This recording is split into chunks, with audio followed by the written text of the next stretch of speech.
수시 모집 요강을 처음부터 끝까지 다 읽어보는 사람이 있을까요? 나도 안 읽을 것 같은데. 아, 쓴 사람도 안 읽는다. 아니, 이제 읽기 싫어. 너무 많이 읽었어. 하도 많이 봐가지고. 자, 그러면 시작을 해볼까요?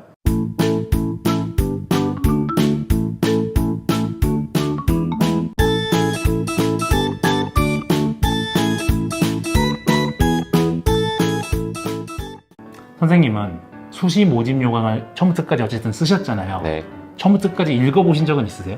읽었죠. 많이요. 너무 많이요. 아, 이제 더 이상 읽고 싶지 않다. 네, 그럼에도 불구하고 선생님을 저렇게 이렇게 요청을 드린 이유가 있습니다. 수험생들이요, 사실은 수시 모집 요강을 잘 안 읽어요. 그렇기 때문에 물론 읽는 사람도 있죠. 근데 저희가 조금 더 영상을 통해서 약간 이런 부분을 조금 더 확인해라 라고 해서 본다면 수험생들이 지원을 함에 있어서 조금 더 쉽게 지원할 수 있지 않을까.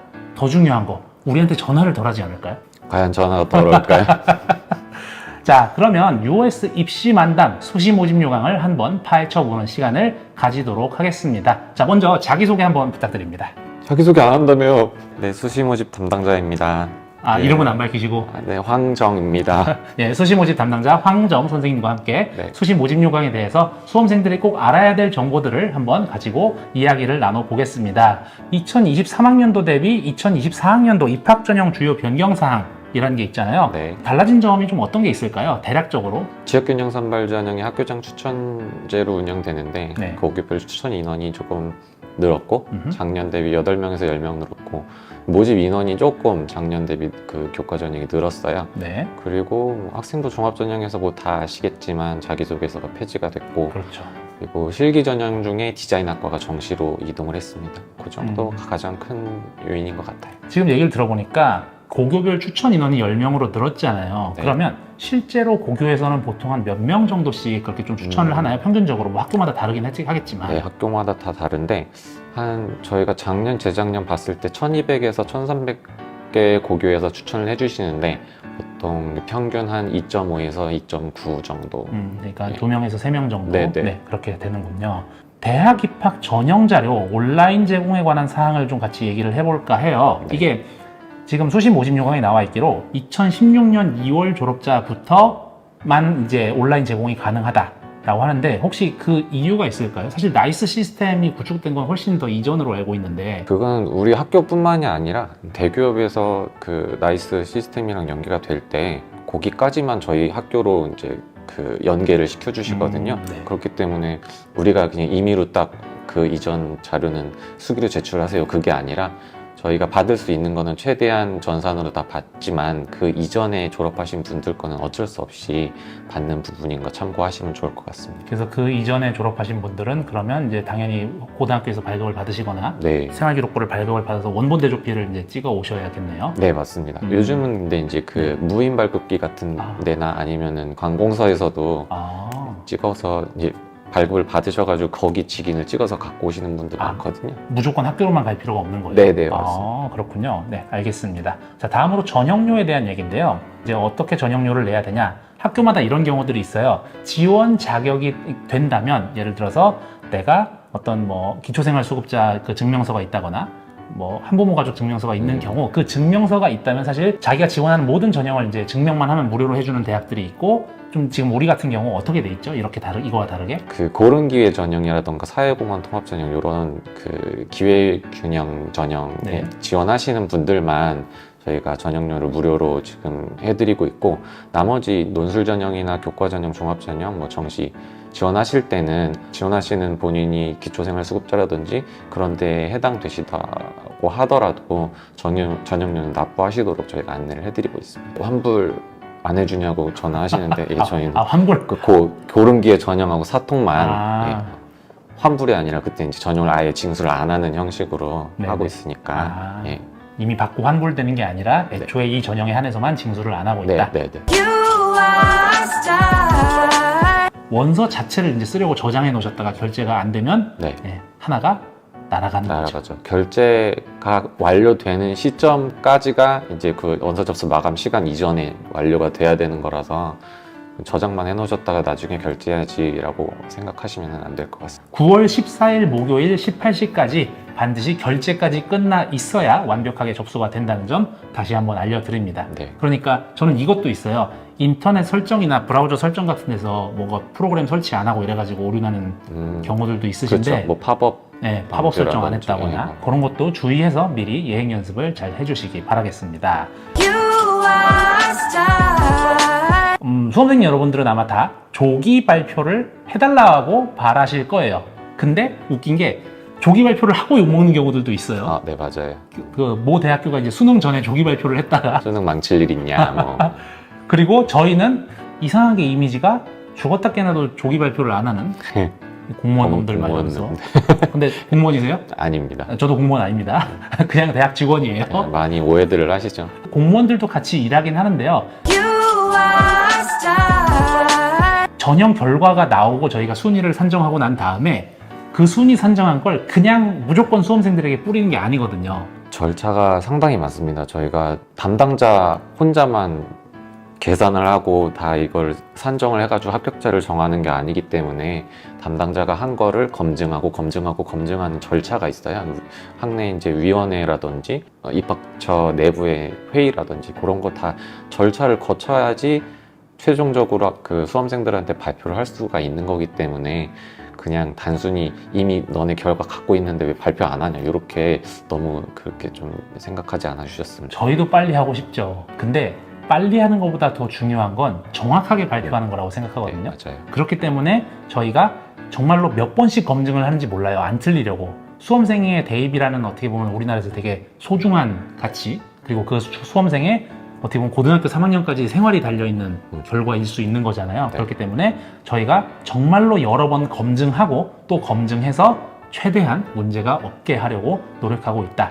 그 과정에서 조금 일정이 일찍 끝나면 조기 발표도 가능해지는 거고, 근데 정말 일정상 조율이 잘 힘들어가지고 정말 빡빡하게 진행되는 경우도 있잖아요. 와, 저희 정말 그때 피가 마르거든요. 일정이 되게 타이트하니까 그거 때는 조기 발표 하기 싫어서 안 하는 게 아니고, 조기 발표를 저희가 정해놓고 하는 게 아니라 진짜로 그 일정이 조금 여유가 생겨가지고 발표를 할 수 있겠다 확정이 됐을 때 발표하는 거니까. 그렇죠. 수험생 인생이 여기 걸려있다, 얼마나 절박한지 아느냐, 압니다. 아니까 더 정확하게 해드리려고 노력을 하고 있는 거예요. 네. 그 점 강조드리겠습니다. 다음으로 이제 전형별 세부 사항으로 좀 넘어가서 좀 얘기들을 해볼게요. 이제 논술 전형부터 좀 얘기를 해볼 것 같은데요. 논술 얘기 나오니까 벌써 표정이 좀 안 좋아지고 계십니다. 네, 제가 논술을 담당을 하고 있어가지고. 논술도 담당하고 수시도 담당하고 위원회도 담당하고, 논술 담당자로서 논술 전형 있어야 된다고 생각하나요? 담당자 입장에서는 사실 저는 거기에 대해서 학종에 대해서 양가 감정을 가지고 있어요. 학종으로 안 하면 제 할 일이 줄긴 하는데, 근데 그러면 학종이 없어지면 제 존재의 가치가 없어지거든요. 네, 그렇죠. 그래서 당연히 저희는 다 열심히 할 거고요. 각 전형별로 추구하고자 하는 가치가 조금씩 다 다른 거예요. 그렇기 때문에 전형의 개수가 다양하고 그 전형을 통해 온 수험생들이 학교에 와서 잘 적응하는 걸로 충분하다 생각을 하는데, 이제 어쨌든 준비하는 과정에서 빡센 건 어쩔 수 없죠. 논술을 이제 저희가 수리 논술을 하잖아요. 하고 나서 저희가 평가를 하잖아요. 네. 학생부 종합전형 같은 경우는 사실 저희 모집 요강에 이제 어떻게 평가하는지, 면접형 같은 경우는 뭐 몇 명 평가하는지 이렇게 안내를 하는데, 논술도 우리가 이렇게 공정하게 하고 있다라는 거 조금 한 말씀 해주셔도 좋을 것 같거든요. 논술 같은 경우에도 한 사람만, 뭐 한 명의 교수만이 그걸 다 채점을 하는 게 아니라 여러 명이 그 한 수험생의 한 문항에 대해서 그 교차 검증을 하고 채점을 하시기 때문에 공정하게. 만약에 두 분이 평가 결과가 이렇게 차이 나면 어떻게 해요? 네, 이게 편차를 저희가 내부적으로 정해서 그 편차를 넘어서는 문항, 채점된 그 점수에 대해서는 재평가를 실시하기도 하고, 다단계로 평가를 하고 있기 때문에. 다수 다단계 재평가 절차까지 꼼꼼하게 처리해서 합격자를 선발하고 있다는 점을 말씀드리겠습니다. 그리고 논술고사에서 이것도 있잖아요. 어쨌든 저희가 수능 전에 논술을 보고, 네, 그리고 캠퍼스를 뭘 하죠, 우리가? 캠퍼스를 통제를 해요, 논술고사 날. 네, 캠퍼스 통제가 되게 중요하다는 점을 좀 말씀드릴게요. 학부모님 오셔도 학교 내부로 들어오실 수가 없어요. 대기 장소를 마련을 하지를 않고 있고요. 그래서 사실 당연히 자동차로 오시는 수험생들 꽤 많은데 캠퍼스가 통제가 됩니다. 캠퍼스는 통제가 되니까 꼭 자동차 이용은 자제를 해주시고, 우리 학교 대중교통으로 잘 올 수 있게 돼 있거든요. 대중교통 많이 이용해 주셨으면 좋겠습니다. 그리고 저는 또 하나 강조드리고 싶은 게 시간입니다. 가끔 이런 말씀들을 하세요. 물론 지금 이 영상을 보시는 분들은 아닐 거예요. 내가 한 30초 늦었는데 30초밖에 안 늦었는데 다른 대학들은 다 들여보내주는데 니들은 왜 안 들여보내주냐? 그 대학을 신고하세요. 저희는 1초라도 늦으면 절대로 들여보내드리지 않습니다. 뭐 내가 사고가 나서 어쩔 수 없이 늦었다, 불가항력이다, 이런 경우를 저도 마음으로는 다 봐드리고 싶죠. 근데 그렇게 봐드리기 시작하면 전형 운영 자체가 불가능하고 공정하지 않다는 얘기가 나오기 때문에 저희는 1초만 늦어도 해당 사항 없습니다. 그러니까 절대로 늦으시면 안 되고 꼼꼼하게 잘 시간 맞춰서 네. 입실해 주시기를 간곡히 부탁드리겠습니다. 이거는 뭐 비단 논술뿐만이 아니라 학종 면접이나 뭐 실기 전형 실기고사 같은 경우에도 당연히 마찬가지니까요. 그렇죠. 시간은 정말 핸드폰 시계가 가장 정확하니까요. 핸드폰 잘 보시면서 네. 자기 이런 거 가져오지 마시고 핸드폰 시계로 확인하시기 바랍니다. 학생부 교과, 그러니까 지역균형 선발 전형에 대해서 조금 얘기를 해볼게요. 모집 인원이 전년도보다 34명이 늘었어요. 네. 얼핏 생각하면 저희가 이제 학과가 34개 플러스 알파 정도 있으니까 혹시 학과별 한 명씩 이렇게 늘어난 게 아닌가 싶다고 생각할 수도 있거든요. 어떤가요? 그렇게 한 명씩 더 추가해서 선발하자 이렇게 해서 결정한 건 아니고 이제 정시랑 수시랑 그 모집 인원을 조금 조정하는 과정에서 학과 의견을 여쭤보고 학과에서는 조금 더 정시를 중요시한다 아니면 뭐 수시 교과나 종합을 더 중요시한다 이렇게 의견 청취를 해서 학과별로 조금 조정이 일어난 거지 일괄적으로 한 명씩 무조건 다 플러스 된 건 아닙니다. 다음으로 진로 선택 과목이요. 저희가 이제 학생부 교과를 반영을 할 때 정량평가 100%를 반영하잖아요. 네. 사실 일반 선택 과목과 공통 과목은 국영수사, 국영수가 이렇게 나누지 않고 전 과목을, 등급이 나오는 전 과목을 반영을 네. 하잖아요. 근데 진로 선택 과목은 내가 자연 계열이에요. 자연 계열인데 과학 과목을 다 들었을 텐데 진로 선택 과목으로 그 사회 과목을 이제 반영하려는 인문 계열로 지원하는 경우 이 학생은 그러면 국영수만 가지고 세 과목이 반영이 되겠네요. 그렇죠. 국영수에서만 세 과목이 반영되는 거고 과학 교과를 진로 선택 과목 몇 과목을 들었다고 하더라도 과학 교과는 전혀 반영이 되지 않습니다. 그러면 진로 선택 과목을 내가 딱 한 과목밖에 안 들었다. 그럼 그 한 과목만 반영합니다. 평균 점수 개념으로 이 반영을 하기 때문에 한 과목을 하든 세 과목을 하든 두 과목을 하든 최대가 세 과목인 거지 그 하나, 둘, 세 개 만약에 하나 들었으면 하나만 반영되는 거고 혹시나 진로 선택 과목이 없는 학생이 있을 수도 있을 것 같아요. 그 학생은 진로 선택 과목은 반영이 안 되는 거고 0점 처리가 되는 건 아니고 이제 공통 교과랑 일반 선택 과목 그걸로 100% 진행되는. 올해부터 지역균형 선발 전형의 지원 자격이 전년도랑 좀 달라졌잖아요. 네. 지역균형 선발 전형 같은 경우에는 학생부 교과 전형이기 때문에 같은 그 교과 과정 내에서 수험생들끼리 경쟁을 해서 선발되는 게 맞다고 판단을 해서 이번에 특성화고를 지원 자격에서 좀 제하기로 했고 삼수생 이전 학생들은 지원을 하지 못하는 걸로 저희가 결정을 했습니다. 네.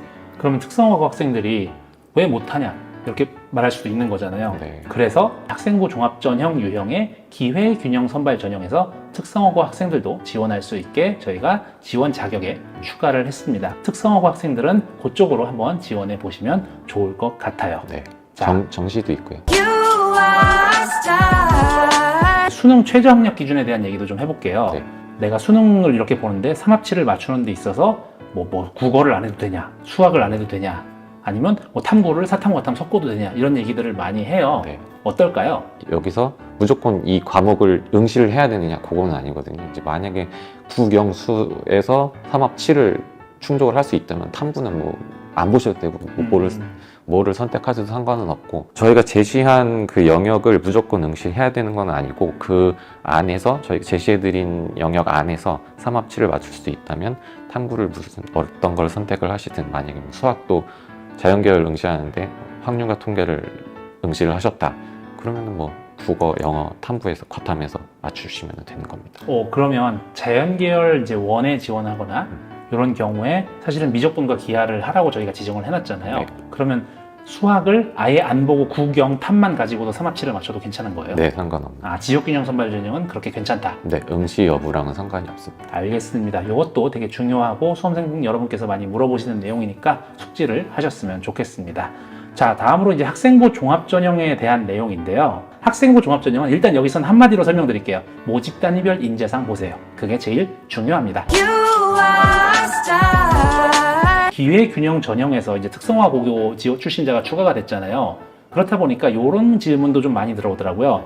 특성화 고교 기준학과, 학생부 종합에서도 이제 기준학과가 생겼으니까 네. 좀 그 얘기를 많이 좀 드렸으면 좋겠거든요. 저희가 이제 2015 개정 교육과정과 이전과 그 이후가 좀 차이가 있지 않습니까? 네. 내가 지금 당신네들 모집 요강을 봤는데 내가 경영정보과, 우리 학교는 경영정보과라는 이름으로 내가 다니고 있는데 당신네들이 써준 거기에는 경영사무과라고만 돼 있다.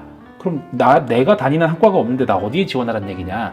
요거를 조금 더 설명을 해주시면 좋을 것 같아요. 이게 조금 생각하셔야 될 게 저희가 여기에 이제 제시해드린 이 기준학과 명이 모든 고등학교에서 열려있는 그 과 명이랑은 달라요. 쉽게 생각하시면은 저희가 제시해드린 이 기준학과 명이 카테고리라고 생각을 하시면 되고 그 안에서 그 고등학교별로 특성화고별로 우리 학교는 과명을 이렇게 해야지 해서 만들어 놓으신 게 있을 텐데 어쨌든 그거를 확인하시려면은 고교 뭐 담당 선생님이라든지 여쭤보시면은 아 우리 학교의 이 과의 기준학과 명은 뭐다라고 확인하실 수가 있을 거예요. 그 기준학과 명을 확인하셔서 그걸 모집요강에 제시해드린 이 기준학과 명표를 보시고 아 내가 다니는 학교의 무슨 과 기준학과 명은 경영사무과구나. 그러면 난 인문계열에 지원할 수가 있겠구나. 이렇게 생각해 주시면 될 것 같습니다. 뭐 경영사무과를 계속 네. 예를 들어드리면 네. 경영사무과 기준학과명이 경영사무과인 그 학과를 나오시는 수험생께서는 인문사회 계열만 지금 지원하실 수 있게 돼 있는데 경영사무과를 나오셨다고 하더라도 자연계열을 지원하시고 싶은 수험생도 있을 거잖아요. 네. 그런 경우에 이제 그 본인이 특성화고 재학하시면서 어떤 과목을 이수했는지 그게 나열해서 적어주시는 그런 서식이 따로 하나 저희가 이제 마련해드렸거든요. 그거를 제출하시는 겁니다. 소위 교차 지원? 네, 교차 지원 하시는 경우에 그거를 이제 쓴다고 쉽게 생각하시면 될 것 같아요. 네, 정리하면 저희가 설정한 인문계열, 자연계열을 이제 본인이 배운 기준학과와 달리 지원하시는 경우 이 동일계열 확인서가 필요하다. 네. 이쪽 과목들도 이수를 해서 자격이 된다. 그런 네, 의미거든요. 맞습니다. 예, 그런 의미군요. 자, 그리고 이제 실기 실적 전형에 대해서 좀 얘기를 해볼게요. 지금 수시에서는 음악학과 이제 성악 전공만 남자 네. 여자 뽑잖아요. 그래서 이제 이것도 마찬가지로 첫 번째로 강조드리고 싶은 건 논술의 경우와 마찬가지로 시간이 늦으면 안 됩니다. 네. 내가 뭐 지방 어디에서 올라오더라도 그건 중요한 게 아니에요. 네, 뭐 기차가 연착됐다 뭐 이렇게 전화 주시는 분이 있는데 저희가 어떻게 해드릴 수 있는 방법이 없습니다. 예, 저희도 마음 같아서는 해드리고 싶은데 그리고 요거는 어떻게 보면 진짜 꿀팁일 수 있을 것 같아요. 저희가 이제 실기 실적에서 이제 성악에서 평가를 할 때 어떤 평가를 하죠? 사람을 이렇게 안 보이게 하는 블라인드 평가를 네. 하죠. 그거에 대해서 좀 설명해 주시죠. 실기를 보러 들어가시면 일단 심사위원 얼굴이나 심사위원이 뭐 몇 명 앉아 있는지 한 명인지 5명인지 볼 수가 없습니다. 저희가 아예 안막 커튼을 이렇게 쳐서 수험생이랑 심사위원이랑 완전히 구분을 해놓거든요. 좀 극단적으로 말씀드리면 슬리퍼 찔찔 끌고 오셔도 상관이 없는. 예. 아, 슬리퍼도 추리닝도 괜찮아요? 네, 상관없습니다. 오, 이런 얘기도 들었어요. 그래서 뭔가 화려하게 꾸미고 오신 분들은 고3이에요. 재수 이상들은 이게 작년에 해봐서 아니까 네, 네. 뭐 다른 학교도 마찬가지일 테니까요. 오니까 되게 편하게 입고 오시는 거예요. 네. 그러니까 굳이 화려하게 입고 오실 필요가 없다. 이렇게 좀 정리를 할 수 있겠네요. 어차피 심사위원을 오며 가며라도 마주치는 게 문제거든요. 네, 맞아요. 저희는 무조건 그 구분을 해야 되기 때문에. 본인의 역량을 최대한 발휘할 수 있게 편하게 입고 오시면 되겠다. 이렇게 말씀을 드리겠습니다. 무조건 추리닝을 입고 오라는 건 아니고 본인이 편한 대로. 네, 본인이 편한 대로. 무조건 추리닝은 아니, 왜냐면 갖춰 입었을 때 이제 좀 더 역량을 발휘할 수 있는 그런 분들도 있어요. 그러네요. 자, 다음으로 학교 생활 기록부 반영 방법에 대해서 좀 말씀드려 볼게요. 논술 같은 경우는 설정 자체가 교과보다는 사실 논술이 훨씬 중요하잖아요. 그렇다 그렇죠. 보니까 이런 것 같아요. 5등급까지는 점수 급간의 차이가 별로 발생하지 않아서 아주 적죠. 네, 내가 1등급을 받건 5등급을 받건 결국은 논술 잘 보는 게 훨씬 중요한 것 같아요. 특히나 우리 학교는 좀 논술이 조금 어렵다고 이제 그 평판이 나 있기 때문에 논술 점수가 더 높은 게 교과 점수 1점 높은 것보다 훨씬 더 파급력이 세죠. 자, 다음 지역균형 선발 전형. 요거는 논술이랑 다르더라고요. 확실히 아무래도 1등급 후반대는 그래도 돼야 좀 합격 확률이 네. 올라가다 보니까 1등급에서 2등급 사이는 이제 2점이고 2등급과 3등급 사이는 3점이고 그래서 저희는 반드시 이게 내가 내신 등급만 가지고 내 점수나 전년도랑 비교해보기 힘드니까 저희가 이제 계산기가 지금 올라와 있나요? 아니면 작업 중이신가요? 아직은 올라와 있지 않고요. 네. 저희가 아마 올해는 8월쯤 돼야지 올라갈 것 같기는 한데 그 전에 학교 홈페이지 올라가는 거 말고도 이제 어디가에도 저희가 협조를 구해서 그쪽에서 아마 7월 중에 올라가는 걸 알고 있거든요.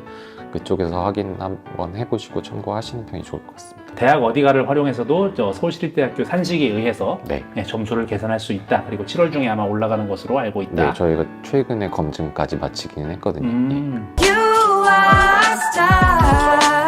자, 다음으로 음악학과 성악 전공. 국어하고 영어만 반영해요. 네, 지원 자격에 제한이 있죠. 3학기 최소 3학기의 성적이 있어야 돼요. 단정적으로 말씀드리면 일단 그 검정고시생은 지원이 불가능하신 거고. 그러면 이런 경우도 있을 것 같아요. 해외에서 이제 고등학교를 다니다가 1학년을 해외에서 다니고 2학년부터 한국에서 다니신 분들이 있을 수 있어요. 네. 그러면 그분들은 사실은 성적이 없는 거잖아요. 1학년 성적이. 그렇죠. 근데 2학년 1학기, 2학기, 3학년 1학기까지 했으면 그렇게 3학기가 나왔으니까 실기 성악에 지원할 수 있겠네요. 있는 거죠. 네, 알겠습니다. 어떠셨어요? 이렇게 앞에 나와서 해보시는 게? 다시는 하고 싶지 않아요. 아, 다시는 안 시킬게요. 다시는 안 시킬게요. 자, 그럼 이걸로 US 입시 만담 마치도록 하겠습니다. 시청해주셔서 감사합니다.